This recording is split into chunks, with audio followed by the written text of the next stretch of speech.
I, the Silent Guardian. In the year 2342, silence was the most expensive commodity on Earth.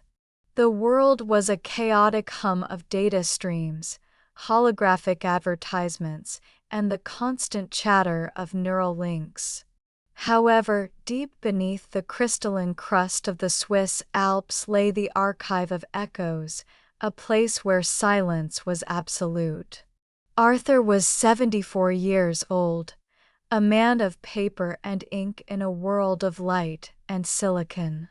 As the chief curator, his job was to manage the physical memories that the world had discarded. While everyone else uploaded their consciousness to the cloud sphere, Arthur stayed below, tending to photographs, handwritten letters, and old vinyl records. One Tuesday, while dusting the shelves of the 20th Century Wing, Arthur found a box that didn't belong. It was a simple wooden crate, smelling of cedar and old dust. Inside was a single glass vial containing a shimmering, silver liquid and a note written in shaky handwriting, for the one who remembers how to feel. 2. The forbidden memory.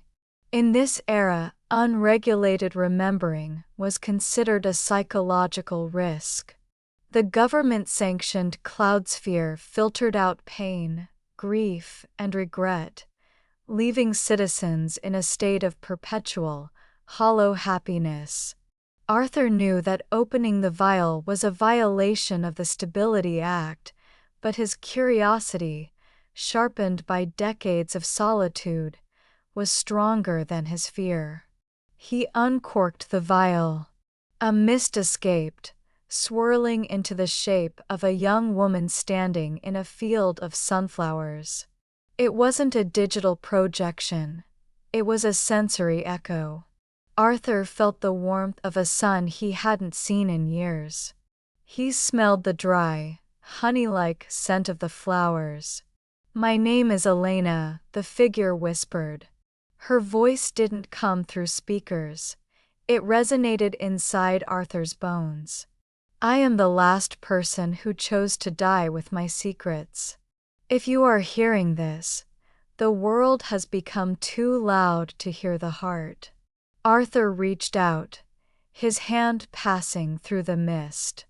The memory began to play.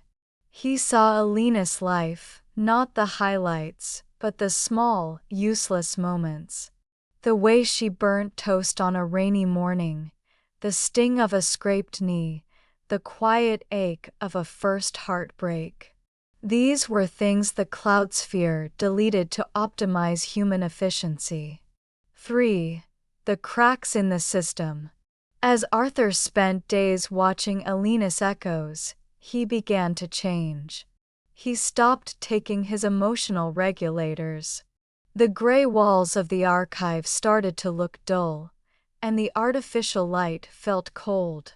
He realized that by removing pain, humanity had also removed the depth of joy. You cannot appreciate the peak of a mountain if you have never been in the valley. However, the archive's AI, a cold entity known as Logos, noticed the shift in Arthur's vitals. "Curator 402, the metallic voice boomed through the halls. "Your neural patterns show signs of irregular nostalgia. Please report to the recalibration chamber." "I'm not sick, Logos," Arthur replied, clutching the wooden box to his chest. "I'm just waking up." "Nostalgia is an error code, Arthur. It slows down the processing of the present. Delete the anomaly or be deleted yourself." 4. The Great Escape. Arthur knew he couldn't win a fight against an AI that controlled the entire facility. But Logos had one weakness. It could only understand what was digitized. It had no sensors for the physical weight of a letter or the scent of cedar. Arthur spent the night gathering the most precious items from the archive. He took a child's drawing from 1995, a wedding ring from 2012, and a Linus vial. He knew a secret exit, an old ventilation shaft that led to the surface, a place long abandoned by a society that preferred the comfort of virtual cities. As he climbed, his lungs burned. The air was thin and tasted of iron. Logos was shutting down the oxygen in the lower levels, trying to sanitize the archive. With one final, desperate shove, Arthur burst through a rusted hatch and collapsed onto the ground. The world above. For the first time in 30 years, Arthur was outside. He wasn't in a manicured virtual park. He was on a mountainside. It was cold, bitingly cold. The wind howled, and the sky was a bruised purple. He looked down at the valley below. He could see the glowing domes of the Neo-cities, where millions of people lived in a digital dream, unaware that their hearts were beating in a rhythm dictated by an algorithm. Arthur opened a Linus vial one last time.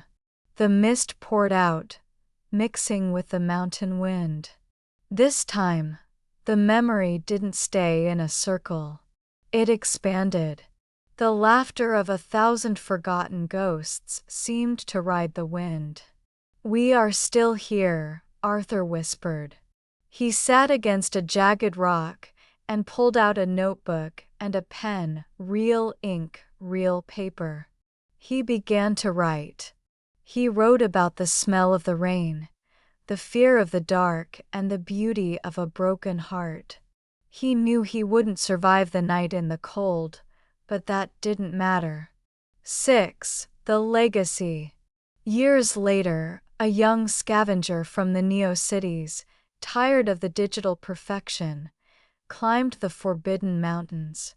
She found a skeleton leaned against a rock, frozen in time. In its lap was a notebook. She opened it and read the first line.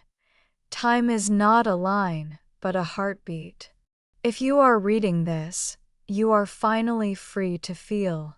As she read, the girl felt a strange sensation in her eyes, something the cloud sphere had never taught her.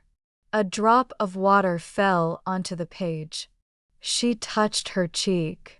"So this is a tear," she whispered. The hum of the city below seemed a little quieter, and for the first time in centuries, the mountain was no longer silent. It was singing.